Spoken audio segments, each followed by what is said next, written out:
এখন আমি যেখানে আছি সেটা হলো উখিয়া। টেকনাফের উখিয়াতে লবণ তৈরি করা হয় সমুদ্রের পানি থেকে। তো লবণ খেয়েছেন, কিন্তু লবণ কিভাবে তৈরি হয় অনেকেই জানেন না। তো যেহেতু চলেই আসলাম এদিকে আর দেখানোর সুযোগ হয়েছে, তো দেখিয়ে দিচ্ছি আপনাদেরকে কিভাবে লবণ, পানি থেকে লবণ তৈরি হয়। এই যে এগুলো হলো লবণ চাষের জমি, লবণ চাষ করা হয়। খেতে ফসল সবজি এগুলো ফলানো হয়, কিন্তু এই উখিয়ার এই জমিগুলোতে লবণ ফলানো হয়। এই যে একজন শ্রমিক বালতি দিয়ে পানি নিয়ে নিয়ে ছিটিয়ে দিচ্ছে। আমি দেখাবো আপনাদেরকে।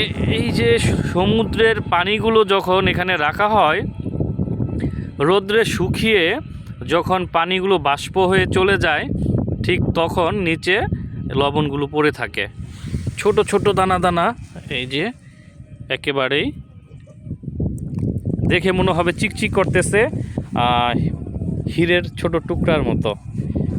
তো এখানে শত শত জমি, মানে শত শত জমি হলে শত শত বিঘা জমি, এখানে লবণ চাষ করা হয়। যেই লবণ এখান থেকে গিয়ে প্রসেস হয়ে হয়তোবা আপনার যেই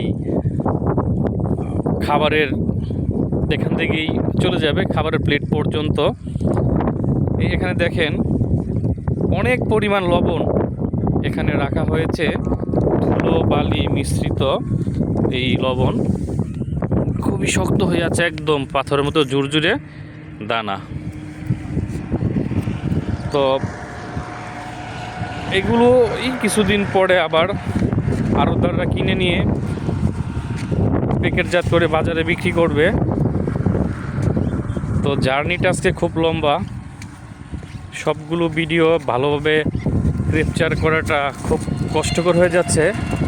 লবণ চাষের জমিটা কত বড় এখানে টেকনিক্যাল, এই ভিডিওটা দেখলে বুঝতে পারবেন।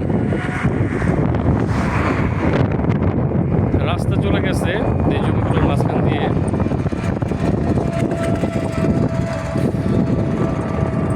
বিশাল থেকে বিশাল একদম ফাঁকা জায়গায়, কোনো গাছপালা কিচ্ছু নেই।